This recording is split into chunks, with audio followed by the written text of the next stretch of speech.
Welcome to Comment with me, George Galloway, here on Press TV, still the voice of the voiceless, whether the others like it or not. Comment is the big conversation. It's the great debate, but it can only be either if you join in. That's why, above all, I need your telephone calls. 44-208-601-4555. That's the number to call. You call us, we'll call you back. Establish a clear line, and remember, if you get on the television with me, the volume on your television has to be at 0, or I'll have to move swiftly on, because no one will be able to understand either of us. You can SMS me on 447800008066, or you can email me at comment@presstv.co.uk. This being the 21st century, you can also tweet me at comment_presstv. Two subjects tonight, Palestine and Iraq. It's very difficult to get clear of either of them. Israel has just broken another truce, hasn't it? It has moved into the West Bank and kidnapped, yes, that's the word, kidnapped 11 Palestinians, entirely unlawfully, without any legal process, without any justification. Those 11 now join thousands of other Palestinian political prisoners held in Israeli dungeons without due process, tortured, and often killed. Israel is a rogue terrorist state, international lawbreaker supreme, broken more UN Security Council resolutions than all of the countries in the world put together. Israel has just devastated not one, not two, but 6 United Nations schools, even though the United Nations told them that in those schools were sheltering hundreds of women and children fleeing from the remorseless bombardment of the last 4 weeks, which killed 2,000 Palestinians, maimed, most of them for life, 10,000 Palestinians, destroyed 80,000 houses, destroyed schools, hospitals, clinics, community facilities of all kind. And of course, as the UN has just said, 85% of those killed were civilians, and most of those were women and children. They say that Hamas was using these people as human shields. That's a complete lie, of course, as the Middle East editor even of the BBC made clear in a very public pronouncement when he said that he had seen no evidence that Hamas had used any civilians as human shields. That Middle East editor mysteriously disappeared from Gaza on holiday just a day or so later. Now, the reality is that if Hamas had been using people as human shields, why did Israel massacre the human shields? Why? If someone, God forbid, took hostages in a shopping mall near you, would the police massacre all the hostages just to get at the man who took them? Of course, they wouldn't. But Israel did, does, always has, and yet is exculpated by the mainstream media in Britain. I've just called for everyone to boycott Israel. Everything and anybody to do with Israel, except those 4% of Israelis who opposed the latest round of mass murder and massacre. Media outlets, principally in the BBC, who hadn't called me once throughout the 4 weeks of war, are now blocking my telephone with calls to invite me on to answer for the crime of demanding a boycott of a country, an international rogue state, which has just massacred thousands of people. You really couldn't make it up. And those of you who thought that the Israel lobby trolls would keep their heads down for a few weeks at least, till people had begun to forget about the crime that they had been relentlessly, remorselessly supporting, have got another thing coming.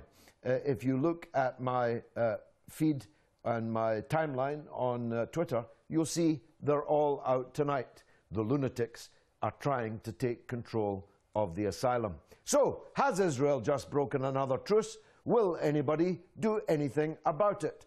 And how can we respond here in our democracy to the fact that our country and the 3 mainstream political party leaderships are wholly behind the terrorist state and utterly unmindful of the damage that it has done. The second topic is, of course, provoked by the pitiable sight of thousands of members of a minority religious sect on top of a mountain, starving to death and dying of thirst, because at the bottom of the mountain are the fanatic takfiri extremists of the so-called ISIS or ISIL or Islamic State, who are going to behead them if they come down unless they convert. Now, this takfiri, fanatic, savage, heart-eating, head-chopping pestilence has, of course, the full support of Western countries over the border in Syria. One imagined that it didn't have the full support of those same countries in Iraq, except since this Islamic State took over half of Iraq, including some of Iraq's greatest cities, in June, not a finger has been lifted to help them. So we're asking, who should help them? Who should help the Christians, the Yazidis, the Shiite minority in Sunni majority towns, who are being told bluntly they must convert or be beheaded? It's hard to believe that this is happening in a country where Britain and America expended trillions of dollars and the blood of thousands of our own soldiers, supposedly to bring democracy to Iraq, that these same two countries have stood aside and watched this overwhelming takeover of huge parts of Iraq and the consequent murder. Which begs a question: who really are ISIS? Who really are ISIL? Who are they really working for? And who's really behind them? They certainly have never as much as thrown a stone at Israel, and as long as they're causing sectarian murder and mayhem in Iraq, it appears that Western countries just don't care. Iran has offered to help the displaced Christians, a quarter of the entire Christian population of Iraq have just fled from one city, the biggest Christian city in Iraq, which has just been taken over by ISIS. And another question arises. That place and many others were supposedly being protected by the Kurdish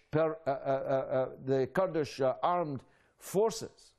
Now, those Kurdish armed forces, like the Iraqi armed forces before them, have fled without a fight, leaving these destinations to be taken over, and all the people in them imperiled. The Peshmerga, which was once, we were told, a fearsome military machine, has been built up by Western countries for many years, has not been prepared to fight ISIS, begging the question, who exactly is cooperating and collaborating with whom in the situation in Iraq? So these are the two subjects. All calls are welcome. If you disagree with me, then your call is especially welcome. Wherever you're from, whatever you are, come and have a go if you think that you are hard enough. Now, on Saturday in London, another giant demonstration for Palestine will take place. And on it will be a very large contingent of Jewish opponents of Zionism and the crimes of Israel. I don't know how many times I have to say it. Our enemy is not the Jews, is not Judaism, it is Zionism, an atheistic political creed which has led the Jews to disaster and led the reputation of Judaism into the mire. But there are hundreds of thousands of Jews, religious and secular, who stand with us in defense of the Palestinian people. One of them, Sonia Levine, actually burned her Israeli passport and renounced her citizenship in London just this week. Let's take a look. My name is Sonia Levine. I am a British resident. I am a nurse and a mother. And I wish to renounce my Israeli citizenship for the following reasons. A Palestinian child aged 10 years old has endured 3 wars in their lifetime and suffered more loss and more trauma than we could ever imagine.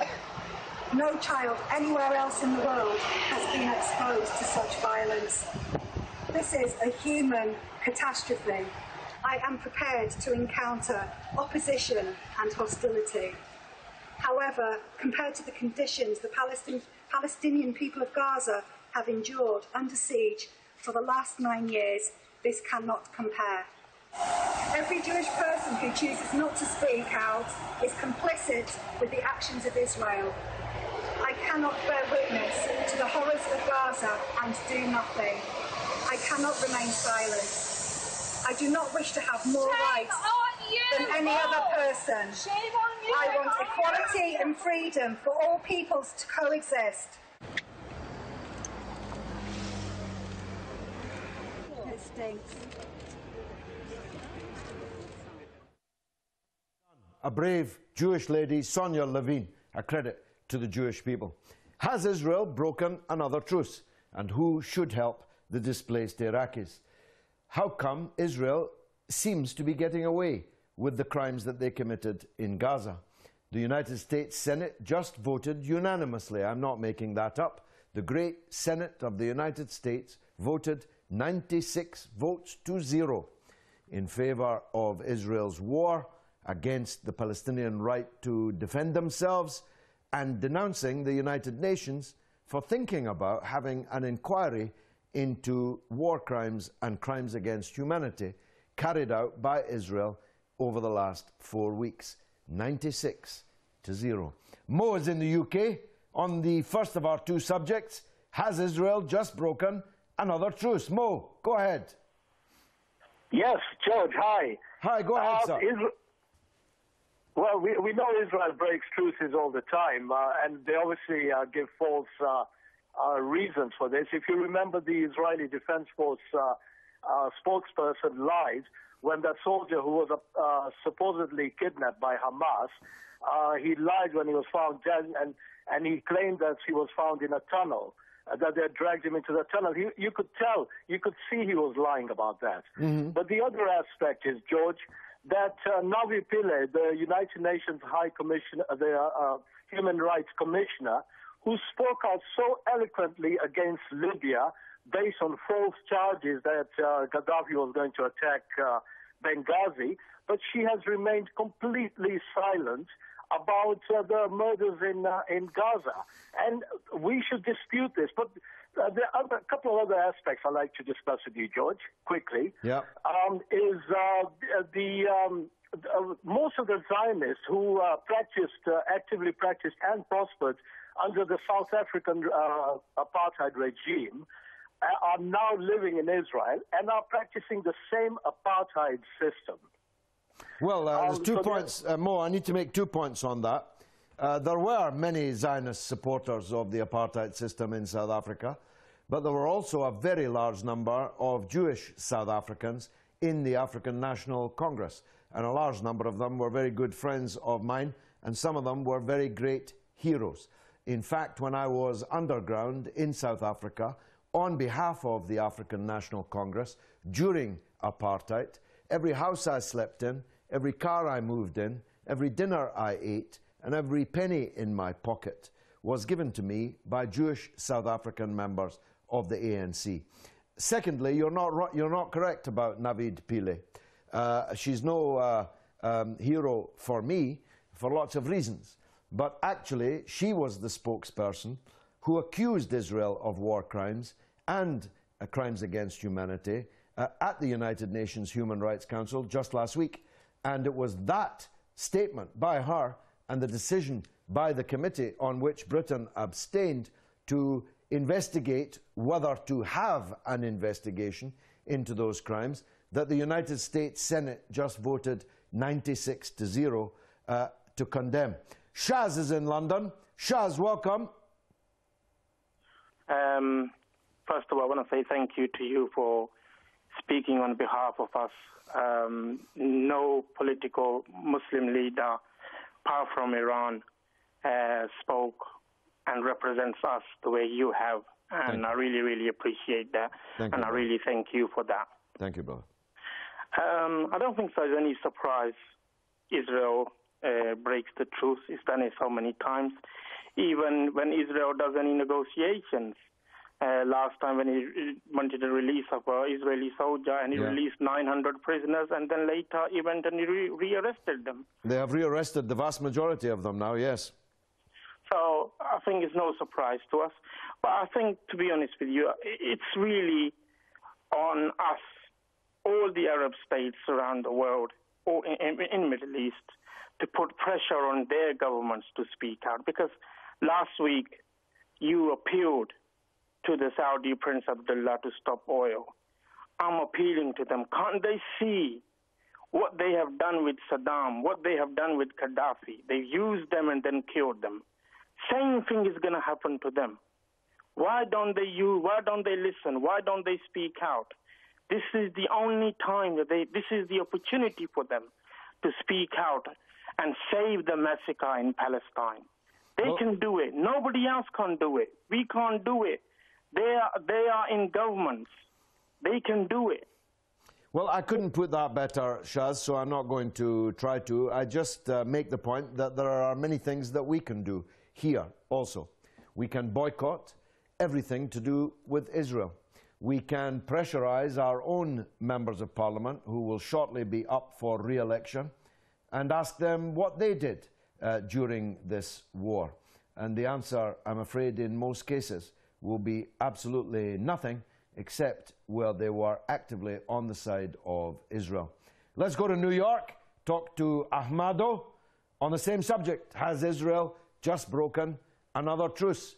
Ahmado, welcome to the show. Hi, Mr. George. Hello, sir. Go ahead.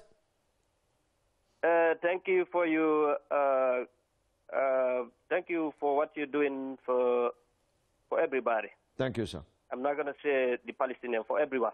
Thank you. My question for the Palestine, Israel. This is not the first time this thing happened.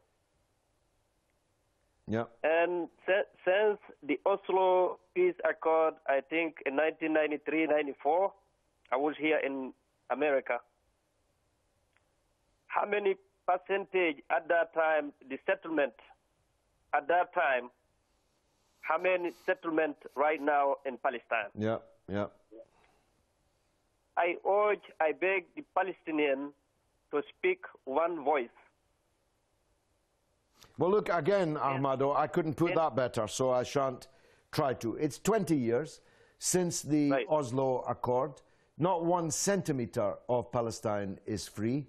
And the West Bank, as you rightly say, has, in the last 20 years, been literally paved over with more and more illegal Israeli settlements, checkpoints, military roads, and all the rest of it, making the two-state solution envisaged in the treaty at Oslo null and void. Ali is in Iran. Let's hear from him. Ali, welcome to the show. Ali, hello, welcome. George. Go ahead. George, I was going to cut it short. All the taxis come from Saudi Arabia. These guys are born under the ground. They grew up under the ground by Saudi government and your Queen Elizabeth backing them up for past 80 years and killing all the innocent people in Bahrain and the rest of it. That's where I think they come from. And you are working for British government and getting paid from the government, which is they have their hand on the dirty blood money. So can you explain to me why you're still in the government? Well, I'm not sure you should drag Queen Elizabeth into this. I'm not sure what she's got to do with it. The British state has been up to its neck in perfidy in Iran, in Iraq, and everywhere around the world in its empire days, some of which it's still trying to cling on to. But I'm not sure that the Saudi government is supporting ISIS. They'd be exceptionally stupid if they were, because actually they're the next and plumpest target. Very, very plump indeed. But no doubt, some people in Saudi Arabia are supporting them. And it's a very great shame on them that they are. And I wonder how they feel when they see Christians, people of the book, fleeing for their lives just ahead of the decapitators. Let's go to Moby in Sweden.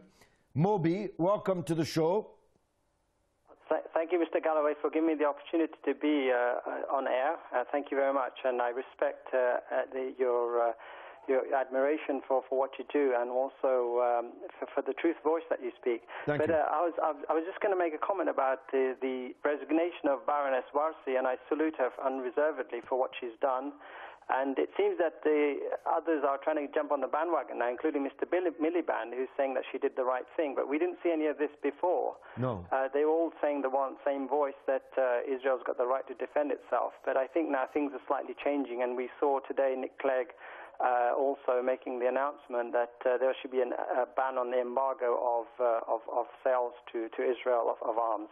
Yeah. So what are your views on that? Well, you're absolutely correct. These politicians are beginning to move, unfortunately, after the majority of the killing has already taken place. But they're moving under pressure.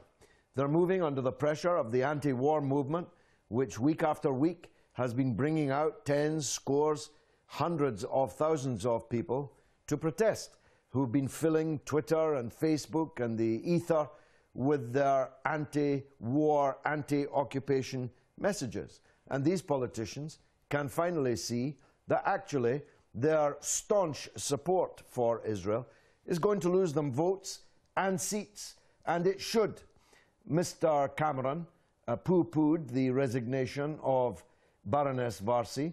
I don't know if she'll be the last minister to resign over the question, but I absolutely endorse what you said. She's worthy of respect for having, even belatedly, made the stand that she has. Let's go to London, talk to Alexander in London. I'm not sure on what subject. Alexander, go ahead. Hello, hi, George. How you doing? Go ahead, yes, very well, thank you. Go ahead. Okay, Israel has been breaking what you call it. You'll have to say that again. I missed that, Alexander. Unfortunately, that's a bad line. We'll need to try and get back to Alexander. We're talking about Palestine, talking about Gaza and the West Bank, talking about Iraq. There are thousands of Yazidis, a small, ancient, 4,000-year-old sect, on top of a mountain in Iran, starving to death, dying of thirst. They're scared to go down to the bottom of the mountain because the fanatics of ISIS have promised to cut their heads off if they did. Ahmad is in Oman. Let's hear from him. Go ahead, Ahmad. Hi, George.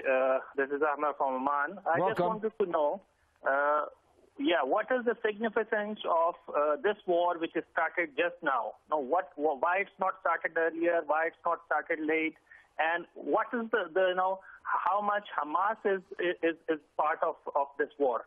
How much they are responsible, because everything is thrown on them, that they are part of it, and that's why we are just reacting rather than attacking on Gaza. So what's your point of view? Hamas are a part, the most important part, of the Palestinian resistance. The Palestinian people have every legal and moral right to resist the illegal occupation and siege of their country. If, God forbid, anyone occupied Oman, you, Ahmad, would fight them. The Israelis have occupied Palestine, and the Palestinians are fighting them. Not very effectually, because Israel is a military superpower backed by the world's hyperpower and with the sympathy and support of Western countries and their political and media class. But they are exercising their moral and legal right to resist, and I support them. Okay, we're talking about Iraq and Palestine. I have to take a very short break for 3 minutes, and God willing, I'll still be here when you get back. It's a short news bulletin. Don't go away. There'll be more here on these subjects, on comment. We're talking big time, Palestine and Iraq, and your views, whatever they are welcome. Call me now, text me, or tweet me.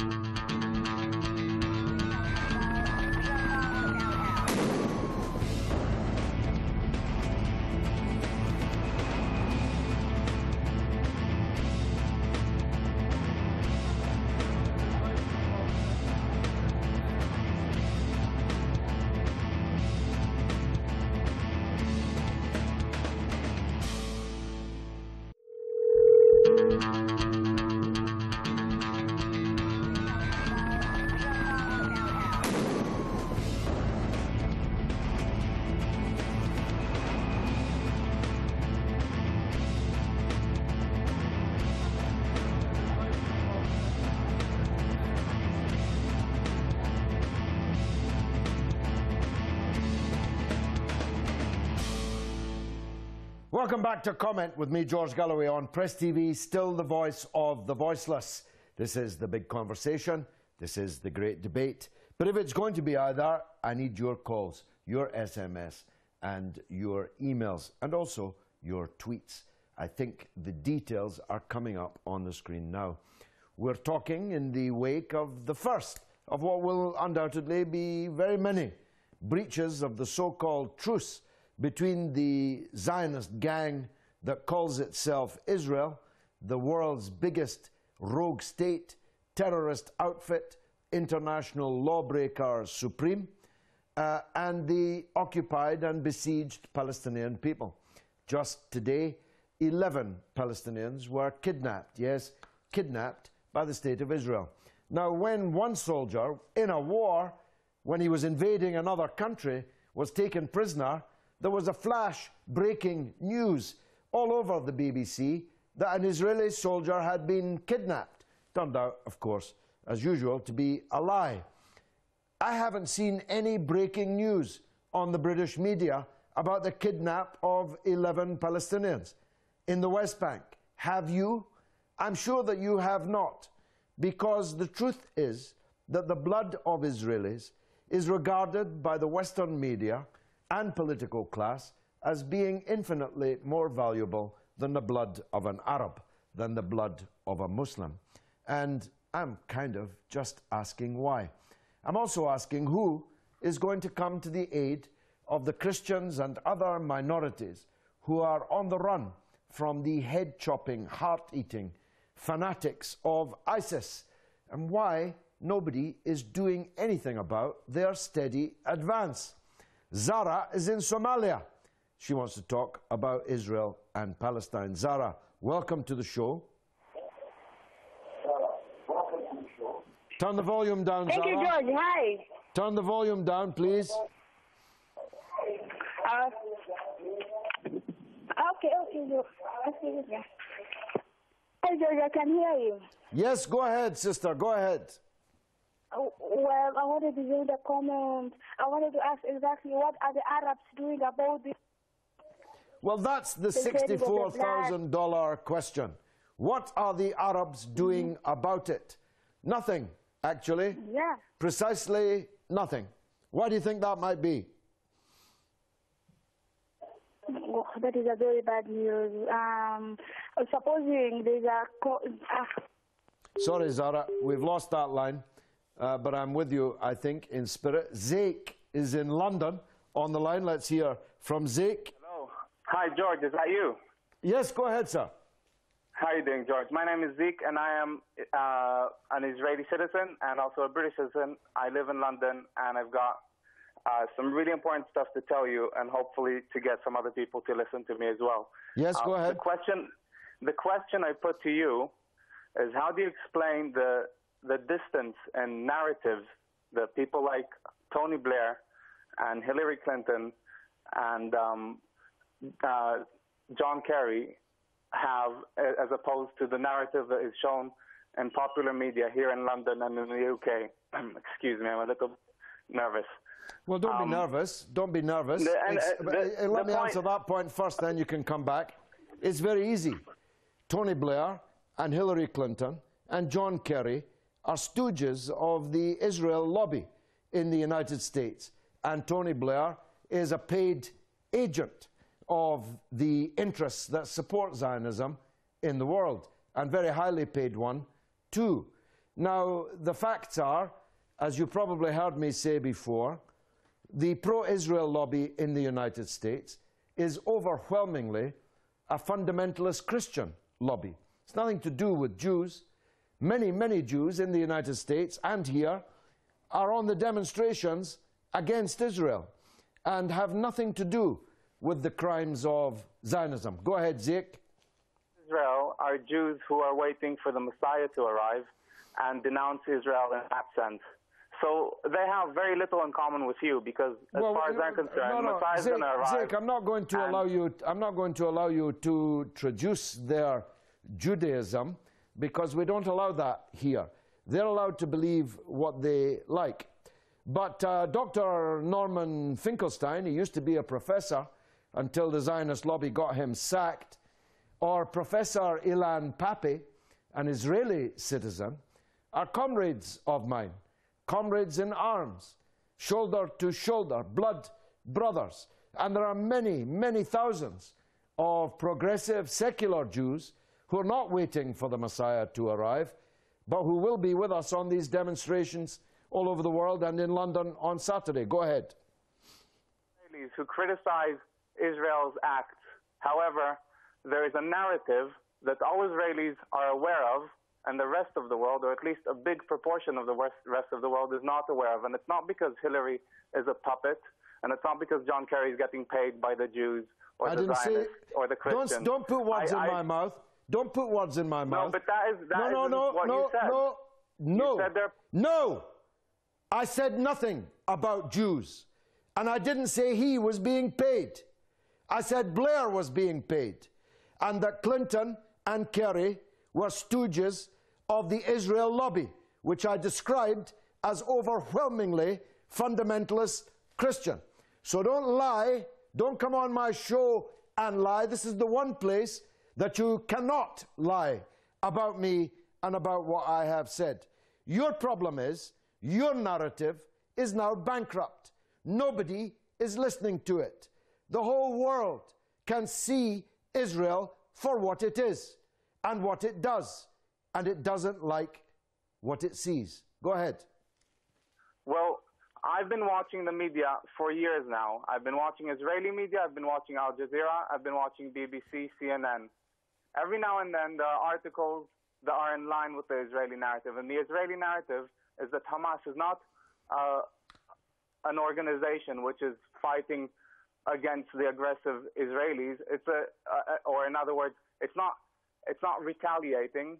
It's a proactive, aggressive organization. And the Israelis are the ones who are getting back at Hamas after Hamas has initiated Israel the aggression. just killed. And let me just say something here. This is a very important issue.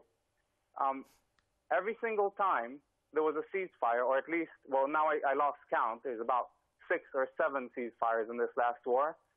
The Israeli military, as far as the Israeli media was saying, and as far as some CNN reporters were saying, the Israeli military seized fire first. Well, I'm sorry. These are just untruths. I'm going to give you the benefit of the doubt and imagine that you just don't know the truth, rather than that you are deliberately distorting it. But I want to deal with your more fundamental point. Your state, Israel, is entirely illegitimate. It has been built on other people's land, which Israel stole from them. The people from whom it was stolen will never stop resisting until it is returned. Now, these are the simple facts. A people has been wiped off the face of the map, scattered to the 4 corners of the earth, and millions of them live under illegal occupation, annexation, and siege. And they won't accept it. They have decided, like the brave Jews of the Warsaw Ghetto, that it's better to die on your feet than to live on your knees until your murderer comes to kill you one by one. The Jews of the Warsaw Ghetto are rightly remembered as freedom fighters, as are the Palestinian resistance. Historically, they will be so remembered, and guess what, Zeke? In most of the world, amongst most people, they are already so regarded. So, thanks for calling. Gave you a good shout. but I must move on to Abdul in London. Go ahead, Abdul. Oh, hi, George. Good evening. Good evening. Before I ask the question, I hope the family's well, and especially the new little baby boy. Thank you very much. Thanks. My question is, I think it was early on during the week, I read somewhere that not the Israeli clerics, but the Saudi clerics had issued a fatwa against protests. Yes. And as you know, and as you've already mentioned, that's there's true. a huge Yeah, the protest Mufti, happening in the Grand Mufti of Saudi Arabia issued a fatwa banning protests for Palestine in Saudi Arabia. Imagine. Now, well, there's a huge protest, as you've already mentioned, in London on Saturday. But I wanted to know what your views were on that and why they would issue such a fatwa. I mean, there's because many things that they could issue because the king and his men told him to. The Grand Mufti in Saudi Arabia is not so grand. He's appointed by the royal dictatorship in Saudi Arabia, and he answers only to them. But on the judgment day, Abdul, he'll have to answer to someone else. Thanks for the call. Azmat is on the line in Manchester and on the same subject. Azmat, welcome to the show. Great show. Thank you. I just wanted to make a point. What's really depressing about this situation is when people talk about America trying to resolve this issue and be an honest broker in the Middle East. Clearly, this is a really dire situation for the future of Palestine. I remember in the last operation Cast led, do you remember when the Israelis used white phosphorus and they attacked a UN installation in using white phosphorus? There was outcries of war crimes. When the Israelis did a report about that incident, they actually cited the American use of the same substance in Iraq as a legal precedent in Fallujah, to do it. In Fallujah. Yeah, so effectively, you've got America using what Israel are doing as a prototype, a way to fight wars in other areas where killing of civilians en masse is collateral damage. So they're not just linked because of the fact that they've got a strong pro-Israeli lobby. It's far deeper than that. And obviously, you look at people like ISIS and even Hamas in the eyes of the Saudis, they're probably terrified that political Islam will sort of seep into their neighborhoods, and we know that they rely on the Americans to protect them from any incursion from any external sources. They're not really up to fighting these people themselves. So what really is the position now for the Palestinians in honesty when you consider, as far as the current peace talks are concerned, Israel want a demilitarization of Hamas and Hamas want the lifting of the blockade, two totally opposing views.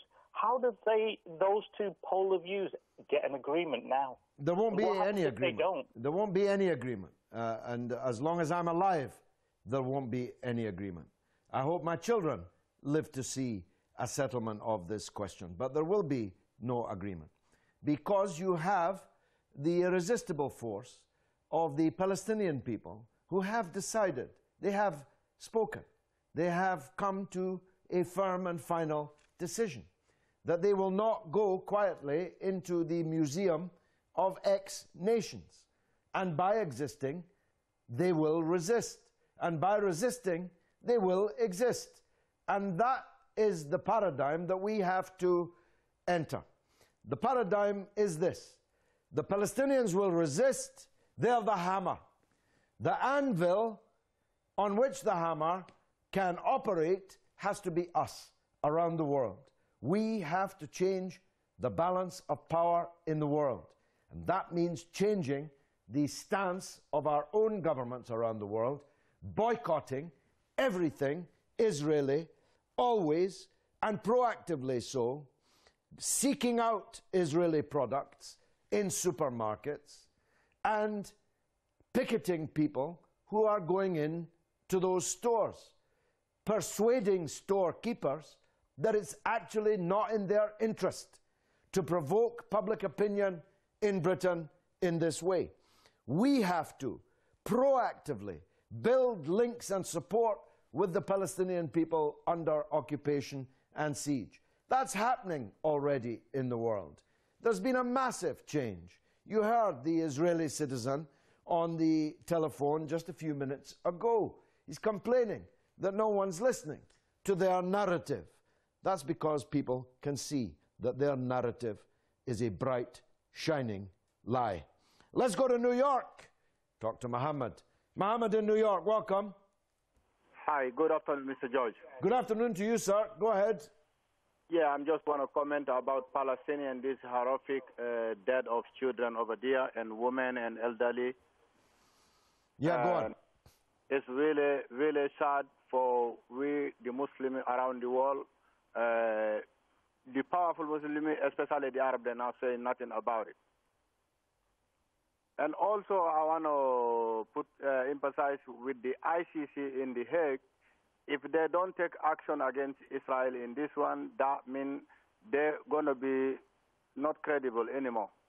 Well, Israel is not a signatory to the ICC. Going to hold the weak. Mohammed, Israel is not a signatory to the ICC, and neither is the United States. So no one from either of these countries can be tried at the ICC. There are other courts, but not that one. Talal is in Nottingham in England. Let's hear from Talal. Go ahead. Talat, sorry, I beg your pardon. Thank you for your...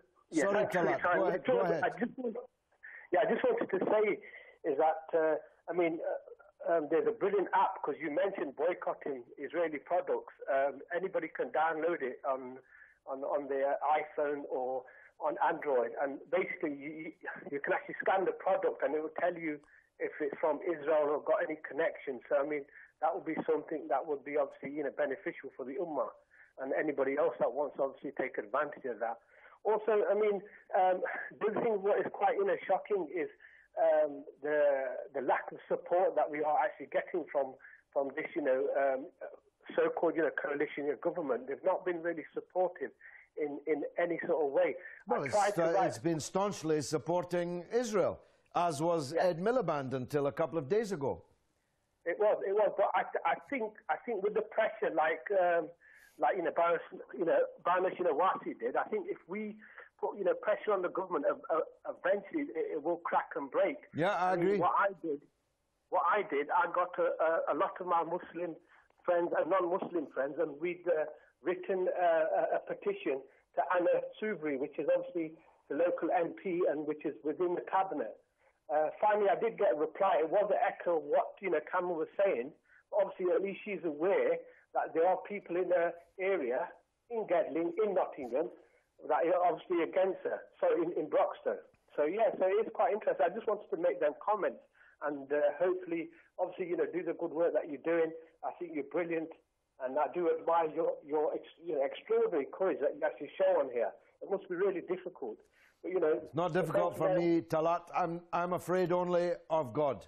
It's not difficult for me at all, and it's my duty to do so. And no one will ever stop me doing so. As long as God gives me breath, I'll use it. Barry is in Norway. Has Israel just broken another truce, Barry?